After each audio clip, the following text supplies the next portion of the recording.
الرحمن الرحيم. التصريح ديالي كدفاع للمتهم صلاح الدين الخاي بخصوص الجريمة القتل التي كان ضحيتها المسمى قيد حياته إسماعيل الخليل بتاريخ 14/4/2015. قبل أن أتطرق إلى الموضوع لا بد أن أتوجه بالشكر للمواقع الاجتماعية، وهنا أخص موقع بديل لصاحبه المهداوي حميد وموقع لسان الشعب لصاحبه عصام محمد. كما أتوجه بالشكر للجمعية المغربية لحقوق الإنسان اللي لقينا عندها الصدر الرحب وفرت من المقر باش نديروا واحد الندوة صحفية. وكنتوجه بالشكر لجمعية الدفاع عن حقوق الإنسان اللي كيترأسها الحاجي الحبيب واحد أعضائها البارزين الأستاذ الهيمي. ثم لا تفوتني الفرصة باش نتوجه بالشكر أيضا للشعب الفيسبوك الذي تعاطف مع القضية، ثم إلى السيدة التي استطاعت بمجهود شخصي والتحمل واستطاعت أن توصل ملف القضية إلى ملك البلاد. وأتوجه بالشكر إلى الموقع أنباء أسفي بخصوص هذه الالتفاتة اللي كنظن أنها غتساعدنا باش نبلغوا الرسالة ديالنا للمجتمع. أولا ندخلوا الموضوع مباشرة. فالجريمة كانت وقعت بتاريخ 14/4/2015 في أحد الشقق في المدينة الجديدة وراء المحكمة الابتدائية. إذن حنا عندنا واحد الروايتين، الرواية ديال الشرطة اللي كتقول أن القاتل هو صلاح الدين الخاي، وكاين الرواية ديال هذا الأخير كيقول لك أنا لست قاتلا، أنا كنت كشاهد، شاهدت الجريمة، شاهدت الجثة وشاهدت أشخاص كانوا متواجدين بالشقة. هذا الإنكار أكده أمام قاضي التحقيق وأمام محكمة الجنايات الابتدائية. الملف الآن يروج أمام محكمة الاستئناف، الغرفة الاستئنافية.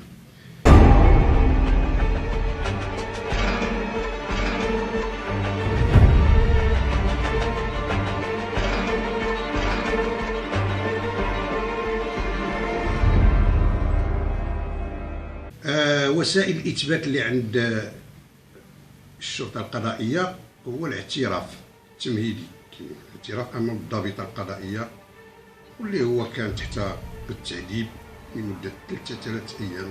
والدليل على ذلك أنه كيحمل آثار ديال التعذيب، والدليل على ذلك أنه كاين كتابين من الطبيب ديال المؤسسة السجنية ومن مدير الإدارة ديال المؤسسة السجنية كيقول بأن هذا الشخص رجعته يحمل آثار التعذيب. كاين وثيقتين رسميتين لا يمكن الطعن فيها إلا بالزور. إشارة فعلا قضية التعذيب وكركزة مسألة التعذيب، فأمنيستي راها قامت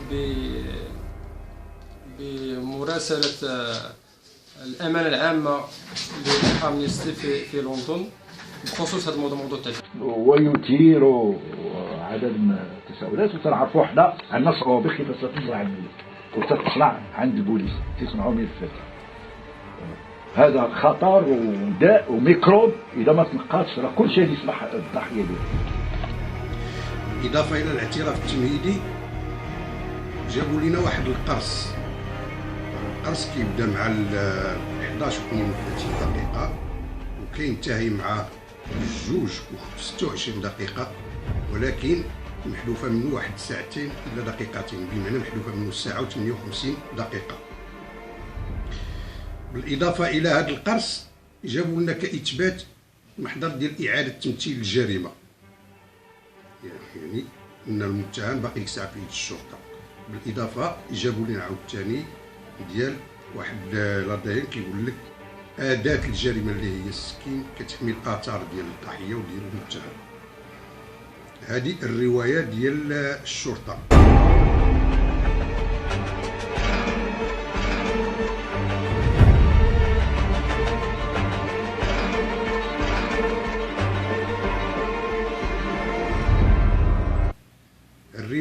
ديال المتهم كيقول لك انا كشاهد في جريمه، وانني حاولوا يتخلصوا مني كشاهد، يعني حاولوا القتل ديالي، قطعوا لي العروق ديال يديا بجوج، وبالاضافه الى انه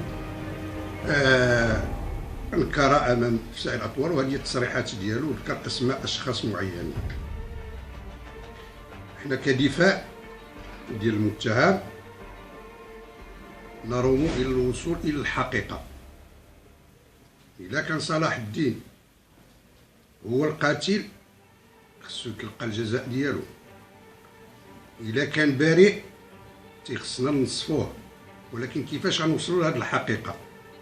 واش غنعتمدوا كيف اعتمد قاضي التحقيق، كيف اعتمد المحكمه الابتدائيه الجنايات الابتدائيه على محضر ديال الضابط القضائي ووصفوه بالدقه؟ هذه كتسمى وسائل الاثبات التقليديه.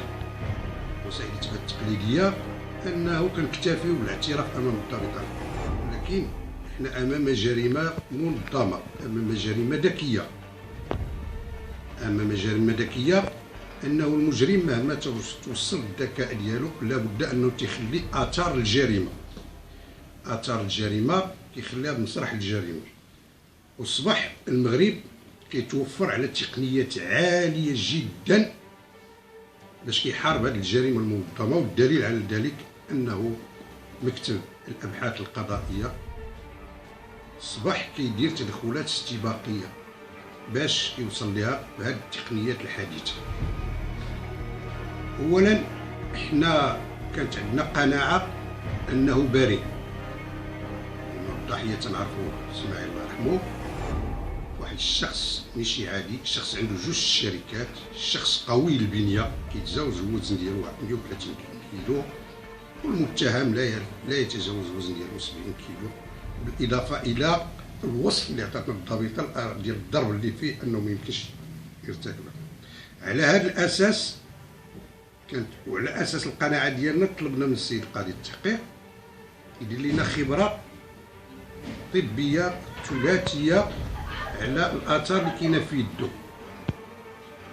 يعني ارادوا ان يوهموا بانه حاول الانتحار، وحنا اكيد ومتاكدين انه هذه الضربات اللي كاين في المعصمين ديال اليدين ديالو صادره عن الغير. شكون اللي غادي يكتشف لنا هذا الشيء؟ هو الخبره الطبيه بوسائل علميه حديثه. العلم لا يخطئ، قوبلت بالرفض.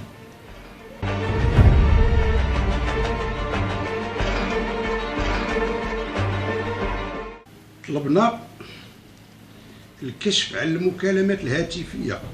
دابا اتصالات المغرب وميديتيل والشركات الكبرى عندها وسائل علميه جد متطوره تيعرفوا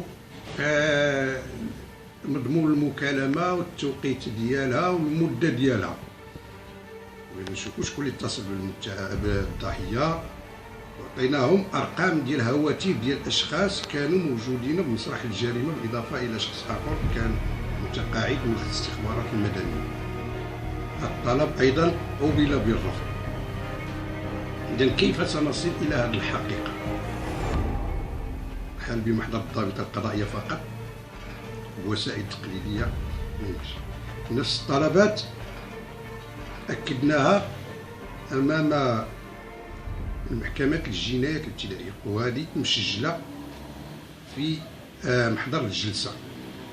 للاسف لم يتم التطرق عليها، يعني اكتفوا برفض جميع الملتمسات دون تعليل حتى يمكن لنا نناقشوا.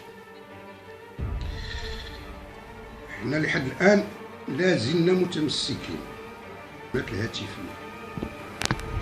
ماشي ديال صلاح الدين المتهم وحده مع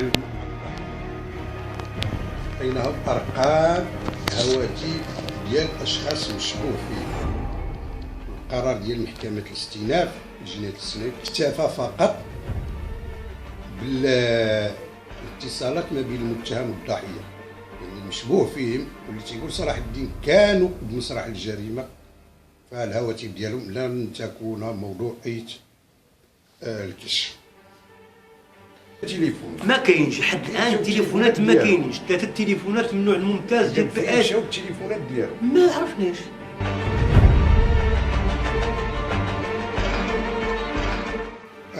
أود أن أتطرق أيضا إلى محضر تنزيل القرص. توفرنا على بدينا نسحبوا القرص من المحكمة ديال وهذا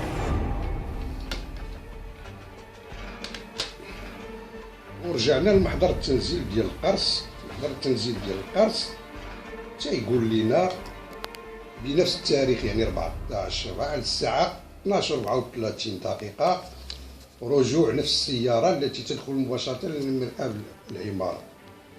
وجانا عاوتاني دقيقة من بعد، يعني 12:35 كنشوفوا صلاح الدين الخاي كيخرج هو الأول من المرآب وكيمشي للشارع إلى آخره. القرص ها هو ما فيش هادشي اللي كيقولوا هما محذوفة منه ساعتين، ما كاينش القرص ها هو محذوفة ساعتين. الاول فيه بالضبط 18 دقيقه و56 ثانيه، وهادشي كما كتشوفوا فيه كيبتدا المقطع الاول من 11 الصباح و32 دقيقه و24 ثانيه الى حدود 11 الصباح 51 دقيقه و20 ثانيه. المقطع الثاني كيبدا من حيث انتهى المقطع الاول. المقطع الاول سالم على 11 و51 و20 ثانيه، المقطع الثاني كيبدا في نفس التوقيت، يعني مع 11 و51 دقيقه و20 ثانيه، وكينتهي مع 12 نهار و9 دقائق و49 ثانيه. والطول ديال المقطع الثاني 18 دقيقه. اذا المقطع الاول الطول ديالو 18 دقيقه و56 ثانيه، المقطع الثاني كذلك 18 دقيقه و29 ثانيه. الغالب في كاين هو انه المقطع الثالث المفروض انه خصو يبدا من حيث انتهى المقطع الثاني. المقطع الثاني سالم مع 12 دقائق، بمعنى المقطع الثالث خصو هو يبدا مع 12 دقائق. ولكن اللي وقع هو انه من بعد بالضبط ساعتين وقل 2 دقائق، يعني ساعه و58 ثانيه 158 دقيقه كيبدا المقطع الثالث. كيبدا بالضبط مع 2 و7 دقائق و24 ثانيه، وكينتهي مع 2 و26 دقيقه و32 ثانيه. وهنا كنتسائلوا على الساعتين اللي محذوفه، والساعتين حسب محاضر الضابطه القضائيه هي وقت وقوع الجريمه. اذا هنا كنتسائلوا علاش الضابطه القضائيه استبعدت هذا المقطع. مقطع مهم لانه هو اللي كيوثق شكون اللي دخل العماره، شكون اللي خرج. للاسف ان هذا المقطع ما كاينش، وهذا غادي نحكي فيه بالتفصيل، واكيد ان الاستاذ حاجب غادي يتناولوا بالتحليل. رجع انه فعلا صلاح الدين كيجي حسب المقطع الاول اللي كتشوفوا الكاميرا، كيجي مع بالضبط مع 11 و49 دقيقه و40 ثانيه قادما من يسار باب العماره، يرتدي سروال ومعطف اسودين، كيوضع على الراس ديالو طاقيه بيضاء. علاش كنحكي هاد الجزئيات؟ لان الضابط القضائي اش قالوا انا ملي دار الجريمه ديالو باش انه يتنكر دار طاقيه على راسو باش ما يبانش، اور انه ملي جا مع الصباح باقي ما تلاقاش مع الضحيه، جاي لابس هذا اللباس هذا ودار طاقيه على راسو، يعني انه مع الصباح جاي لابس وحده ابيض، ويقف عند مدخل باب العماره في انتظار وصول اسماعيل خليل رفقه بوشعيب بن خليل بالسياره. اذا هذا المقطع الاول كيوضح الصوره. في المقطع الثاني اش كيبين لنا؟ وصول اسماعيل خليل وبوشعيب بن خليل على باب السياره، كيجيو جوج على السياره، اش راه واضح في الكاميرا كما كتشوفوا، وتوقفها امام باب العماره بالضبط علاش؟ مع الساعه 11 و51 دقيقه و50 ثانيه، بمعنى انه فقط دقيقتان اللي مرات عند وصول صلاح الدين وجا وقف 2 دقائق كتجي السياره اللي فيها اسماعيل وبوشعيب. كتوقف السياره، كينزل سيقه بطبيعه الحال بوشعيب، كينزل الضحيه من المقعد الامامي، اكيد انه بوشعيب قال ينزل، كيرجع للمقعد الخلفي، ثم صلاح الدين عاد كيقطع الشانطي كيجي كيركب لقدام والسياره كتمشي. اذا هذا فقط المقطع الثاني. المقطع الثالث يعني الساعتين محذوفه ما كايناش، عاد كيبدا المقطع الثالث. واش كيبان في المقطع الثالث؟ المقطع الثالث وهذه من غرائب الامور، كيبان حارس العماره المسمى تهامي العداسي مع 2 و9 دقائق و40 ثانيه، كيوقف عند باب العماره لمده 7 ثواني، كيتلفت يمينا ويسارا ومن بعد كيدخل مباشره. من بعد 4 ثواني بالضبط صلاح الدين كيخرج، لأنه كيخرج من بعد ما شاف الجريمه. ربما استغرقت الامور، غادي نرجع باش نحكي. انا كنتكلم دابا غير على الفيديو اش فيه، وغادي نتكلم فيه باسم من بعد. صلاح الدين كيجي كيوقف عند باب العماره، كيجيو اسماعيل وبوشعيب، كيركب معاهم في السياره كيمشيو، ملي كيخليه يخرج كيمشيو مباشره، وكما غنشوفوها في المقطع الثاني. كيمشي مباشره عن بوشعيب النخيلي. علاش كيمشيو عند بوشعيب النخيلي؟ لانه كيعتقد ان داك صلاح الدين بان بوشعيب النخيلي راه صديق حميم الضحيه، وانه راه هو غادي يدوفير لو نيسيسير. المطلب ديالنا كأسرة ماشي فقط مطالبة بديك الساعة 58 دقيقة اللي تم البطر ديالها وهي وقت الجريمة، ولكن المطالبة ديالنا وكنأكدوا عليها بإلحاح هي 48 ساعة قبل الجريمة، 48 ساعة بعد الجريمة، كذلك الساعتين المبتورة. علاش؟ لأن إذا رجعنا الرسالة الأولى ولا الثانية لصلاح الدين في ثنايا اش كيقول بان ملي كان شاهد عيان على الاشخاص اللي كانوا في مثل الجريمه راه خرج من الشقه وخلى الناس المفترض انهم جنات القتل الحقيقيين خلاهم في الشقه، بمعنى انا صادني خرج ديك الساعتين فقط المبتوره ماشي فقط وحدها اللي مهمه، وانما ما بعد الساعتين مهم، لان بغينا نشوفوا هاد الناس اللي كانوا في الشقه اللي صادين خرجوا خلاهم يمتى غادي يخرجوا، وهنا باش كنلحوا على المطلب ديال 48 ساعه ما بعد الجريمه، عفوا من بعد الساعتين محذوفه. اذا المطلب اؤكد مره اخرى الساعتين محذوفه و48 ساعه قبل و48 ساعه من بعد، لان صادين خرجوا وخلى ديك الناس بغينا نعرفوا امتى خرجوا. اذا هذا المطلب فيما يتعلق ب السادي، ولما لا كما كيطالب الدفاع ان اذا كانت فعلا محاكمة عادلة فين كاين المشكل إلا تم إحضار لو ديسك ديور القرص الصلب لهذاك فعلا غادي يبين لينا حتى لو كان شي تلاعب غادي يبان، كاينه خبرة تقنية غتبين لينا فعلا واش كاين شي تلاعب في هذاك الديسك ديور ولا لا. اما يوم جلسة لو 5 اكتوبر فاش السيد نائب الوكيل المحترم رفع في يديه السادة كيقول بان هذا هو احنا جبناه السادة، هذاك ما من هنا نقول لكم بان هذاك لا يتضمن بالمطلق كل المده اللي كنطلبوا اللي هي 48 ساعه قبل 48 ساعه، لان تقنيا ما يمكنش ان سادة غادي يحمل لنا هذه المده اللي كنطلبوا بها. سادة حدو ساعتين 3 السوايع اللي يمكن يحمل، اما 48 ساعه قبل 48 ساعه كنهضروا على اكثر من 72 ساعه ما يمكنش تقنيا ان السادي يحمل، وبالتالي فمن هنا كنقول ان اذا كان المحكمه غتجيب لك السادي من هنا كنقولوا ذلك لا قيمه له بالمطلق. الا مشينا لمسرح الجريمه محضر اعاده تمثيل الجريمه، ها هو مشاو للمشهد الاول كيقول لك نهار 14/4/2015 على الساعه 11:45 الهالك كيدخل بالسياره ديالو للمرآب ديال العماره وكيركنها تما، وكاين كيقول ايضا صلاح الدين المتهم خرج من العماره مشى للباب الرئيسي رفقه الضحيه اتجاه الشقه ودخلوا بجوج. القرص ديال المقهى ديال العماره هاد الوقائع كلها ما كايناش فيه، اذا من جابوها بمعنى انه كاين واحد القرص اللي هو كيتسمى القرص الصلب، يعني الديسك دور، هذا هو اللي غنلقاو فيه هادشي. هاد الديسك دور حنا تنغوتو امام قاضي التحقيق وامام محكمه الجنايات الابتدائيه كنقول لهم جيبوا لنا الديسك دور. هذاك الديسك دور فيه واحد الميزه انه حتى لا مسحتي منه شي حاجه يمكن الخبرات التقنيه عاليه عند الدرك وعند الامن كيسترجعوا ما تم استرجاع ما تم حذفوه، ولحد الان انه القرص ما بغوش يحضروه. معلومات واش اكيده ولا غير اكيده انهم ما غاديش يحضروه لينا.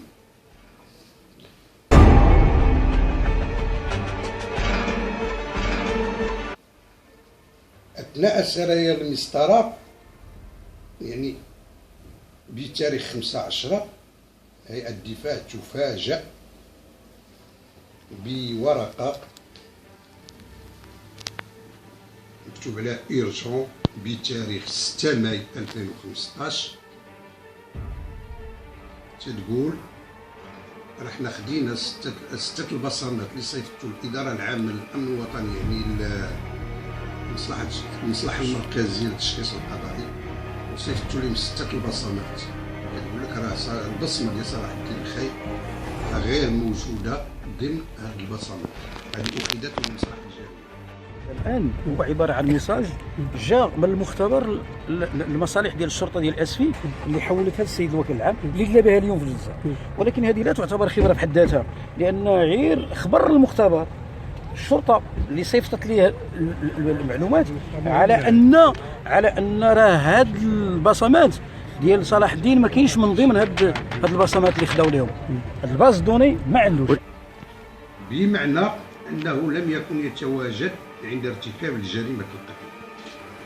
واعتقد هذه كافيه باش تبرر انه وسيله علميه ديال المختبر لا يكذب، ماشي بحال اعترف او انكر. وهذه كافيه قد جعلنا في الجلسه المقبله ان شاء الله غادي نطلبوا ليه الصراح المؤقت بناء على هذه المعطيات هذه.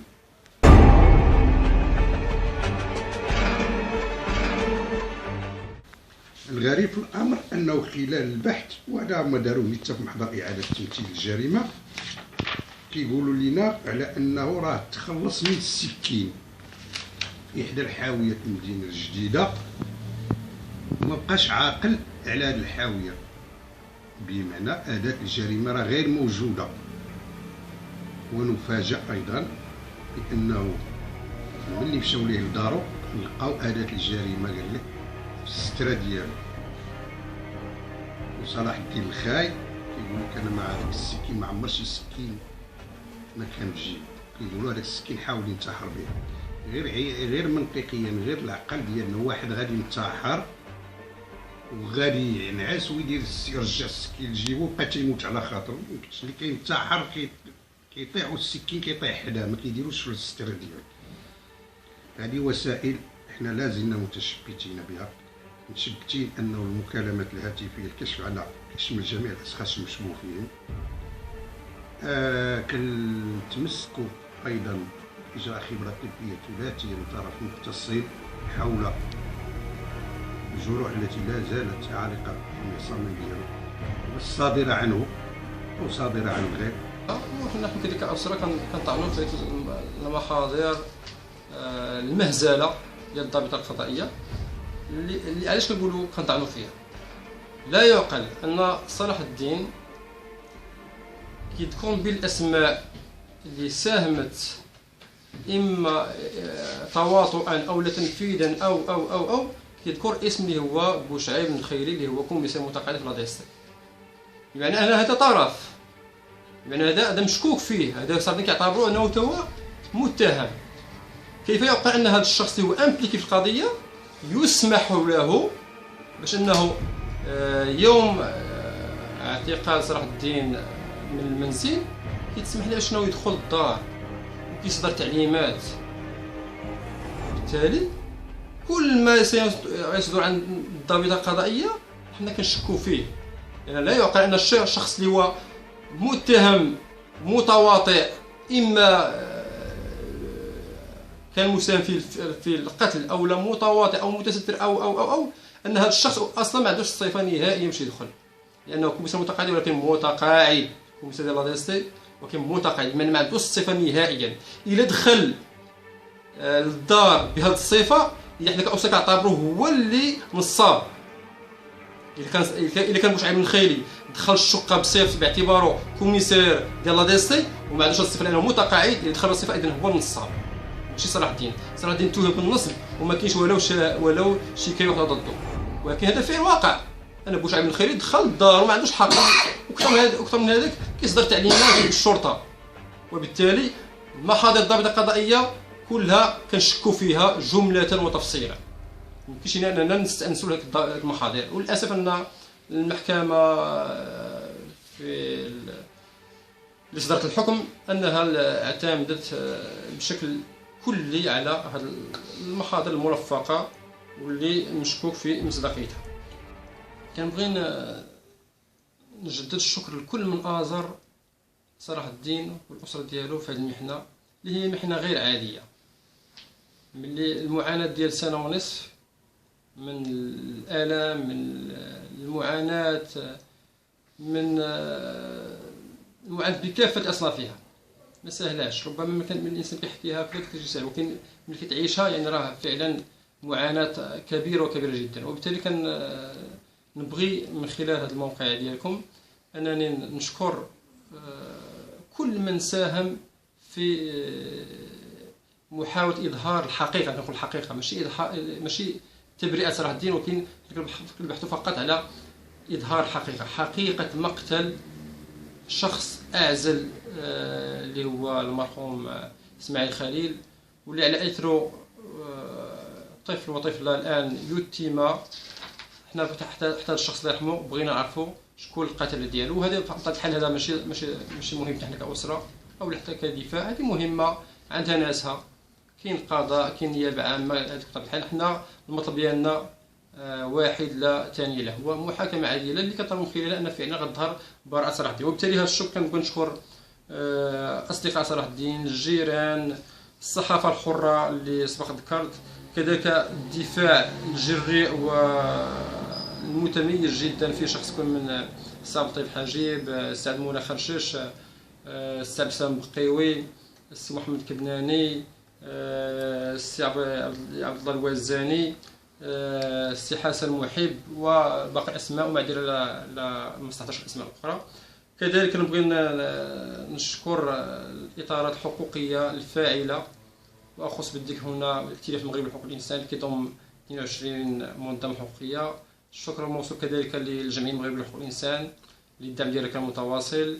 الشكر كذلك للمرصد المغربي لحقوق الانسان، الاطار الحقوق الاخر اللي على راسه السي محمد النوحي، الهيئه المغربيه لحقوق الانسان، كذلك العصبه المغربيه لحقوق الانسان. الشكر كذلك لاطار هام وهام جدا اللي هو امنيستي، منظمه العفو الدوليه، في شخص رئيسها السي محمد السكتاوي، اللي فعلا قاموا بادوار مهمه جدا للتعريف بقضيه صلاح الدين. في اطار المنظمه الحقوقيه شكر خاص للجمعيه قامت بدور مهم جدا في شخص كل من الدكتور السي محمد الهيني، وكذلك الاستاذ الحاجي، ومن خلال جمعيه الدفاع عن حقوق الانسان. وكذلك الشكر الجزيل لمنظمه وطنيه يشهد لها بالكفاءه، وهي المجلس الوطني لحقوق الانسان، اللي كرفع تقارير دوريه لصاحب الجلاله بخصوص وضعيه حقوق الانسان في المغرب. وفي متم كلمه الشكر على ذكر صاحب الجلاله، كان توصل هو بملف في هولندا من طرف سيده من الاقارب ديالكم. نعم. اذا تلاحظوا بانه كاين شويه ديال ماشي شويه، كاين بزاف.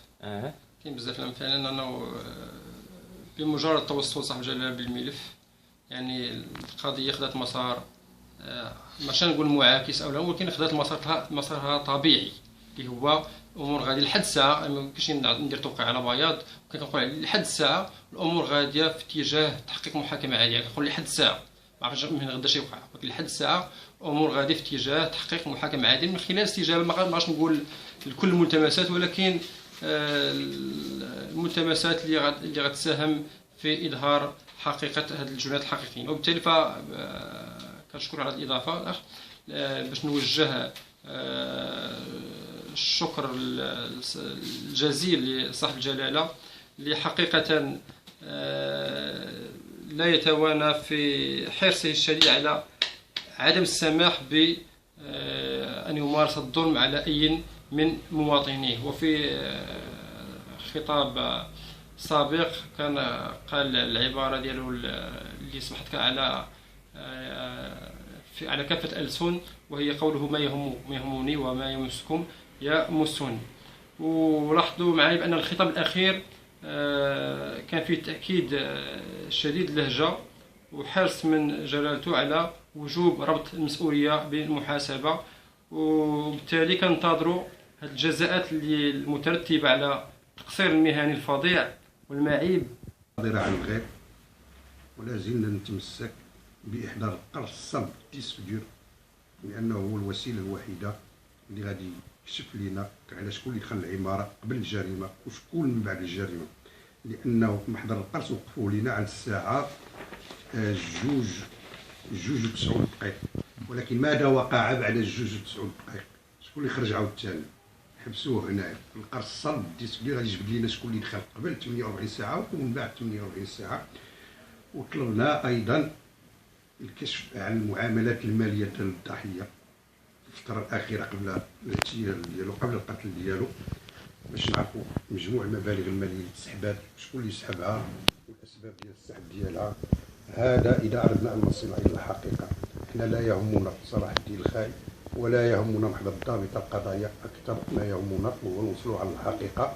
وان كنا على قناعه تامه منذ الوهله الاولى انه ليس هو القاتل، بدليل اننا اول شيء طلعنا على محضر الضابط القضائيه، قريناه لاكثر من 10 مرات، وربطنا الاتصال به يعني مباشره، وجمعنا معاه اكثر من ساعتين، وخرجنا بنتيجه ان القاتل شخص مجهول،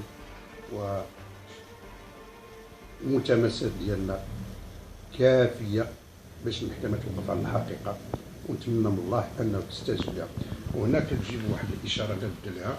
هنا المشكوك فيه اللي هو سميتو شعيب الخيلي، ها هو واحد الطلب ديال الترقيه ديالو وين جا، وكنا واجهنا بهذا الطلب الترقيه ديالو امام محكمه الجنايات، واعترف امام الجنايات كيقول جميع المعلومات اللي كاينه فيه صحيحه، ولكن كيفاش حصل على صلاح الدين الخيلي ما فهمتش. جبدوا لي تاريخ الازدياد ديالو باليوم والشهر والسنه، جبدوا لي رقم البطاقه التعريف الوطنيه ديالو، جبدوا ليه مكان الازدياد ديالو مزاب تابع لمدينه سطات، جبدوا ليه رقم التوظيف ديالو، وكيطلب الترقيه وكيقول راني دخلت في الاحداث ديال اركانا وراني دخلت في الاحداث ديال 20 فبراير. اذا هذه المعلومات من بغى يجيبها صلاح الدين الخاي؟ من بغى يجيب هذه المعلومات؟ رقم التوظيف ديالو والتاريخ الازدياد ديالو، مكان الازدياد ديالو، التدخلات ديالو، من بغى يجيبها؟ المحكمه ما سولاتوش. الغريب انه المحكمه الجنايات الابتدائيه تفاجئنا وكتعطينا تفسير، كتقول لك هذا تقصير منه. هادشي ما فيهش تقصير، هذه جريمه قتل متورط فيها الشخص بريء. بغينا نوصلوا للحقيقه سواء مع او ضد، ولكن استجابه لهذه الملتمسات لانه هي في صالح المحكمه وفي صالح العائله ديال المتهم وفي صالح العائله الضحيه. إذا خصنا نقلبوا على المجرم الحقيقي. شكرا. التعذيب اللي عاناه صلاح الدين غيبقى ذاك جرح دامي في ماشي فقط في المخيله ديالنا، ولكن مادام صلاح الدين ما يتنصفش يستحيل ننساو هذاك التعذيب. راه مواطن شريف، وما رضاوش هذا التعذيب اللي عاناه صلاح الدين لاي مسفيو اي مغربي، ما رضاوش نهائيا. يعني لا يعقل ان التعذيب بوثائق بحجه انه غيتم المرور عليه مرور الكرام. اسماء بعينها ذكرت في رساله صلاح الدين المفصله، بدءا بيسمى صلاح الدين الجلاد محمد دينار، مرورا بالنقيش اللي قام بالدور ديال الضحيه في تمثيل الجريمه، وصولا الى عبد الله المغاري اللي الغريب في الامر اللي هو كان اول من وضع يدو على القضيه، وبقدرة قادر أولا اللي كان وضع يدو في القضية هي دوزيام ارونديسمون، هي اللي ولا خدات الملف. شوية القضية كتسحب من دوزيام ارونديسمون وكتعطى لولاية الأمن. ولاية الأمن اللي خدا القضية في المرة الأولى هو عبد الله المغاري، ثم بقدرة قادر في اليوم الثاني القضية كتعطى لمحمد دينار. وهنا كنتسائلوا علاش هاد العمليه يكون درت هذا الشكل هكذا، مع العلم ان محمد دينار على ليبوك لسه كان في رخصه، كان اون كونجي، وعلاش تم استدعائه باش خصيصا يشد القضيه؟ واش ما عندناش حنا طاقات في ولايه اسفي؟ واش ما عندناش ناس بامكانهم يشدوا القضيه؟ علاش هو بالضبط تم استدعائه لهذه القضيه؟ وانا محمد دينار قال لي اون بيرسون، فجا اليوم الثاني قال لي انا باقي عيطوا لي هكا، عيطوا لي باش نجي، انا كنت انايا اون كونجي. وهنا كان علامه استفهام كطرح علاش هاد العمليه كان، وبالتالي كنأكدوا على مساله التعذيب. حنا بغينا فعلا يتفتح تحقيق جدي، تحديد مسؤوليات، لا اللي عطى الاوامر ديال التعذيب ولا اللي نفذ ولا اللي تستر، كلهم حنا بغينا نعرفوهم. اسماء راه مذكوره دوميناتيف، بغينا الاسماء يتم البحث معها كاملة. نقطة أخرى وهي لأن في الآونة الأخيرة تم الحديث بشكل مستفيض على ما تقوم به بعض العناصر الأمنية من تعذيب، من تستر، من هنا فقط للأمانة بغيت ندير واحد الشهادة في حق عائلة أو الأسرة الأمنية بشكل كل. ملي كنتكلموا على أن كاين أمنيين متورطين إما في جريمة القتل تواطؤا أو تسترا أو ما كيعنيش هذا الكلام أن الأسرة الأمنية كلها فاسدة، بالعكس كما كاين ناس في أي قطاع شرفاء وفاسدين كذلك الشأن في الجهاز الأمني. وبالتالي أنا كنتقدم بتحية احترام وتقدير وإجلال لكافة العاملين في الجهاز الأمني اللي هو فعلا مفخرة لنا كمغاربة، ولكن يجب ترتيب الجزاء بالنسبة لكل من ثبت أنه يسيء لهذا الجهاز اللي نحترمه ونقدره تقدير خاص. كنشكر كل من آزر راه ديال الأسرة ديالو، وأخص بالذكر من الشعب الفيسبوك، الشعب العظيم، شعب الفيسبوك العظيم اللي صراحة كان عنده دور مهم جدا في التعريف بهذه القضية. ومجددا شكرا لكم والسلام عليكم ورحمة الله وبركاته. اللي كنعتقدوا جازمين بأنه يحاكم ظلما وانطلاقا من ظلم إجرائي.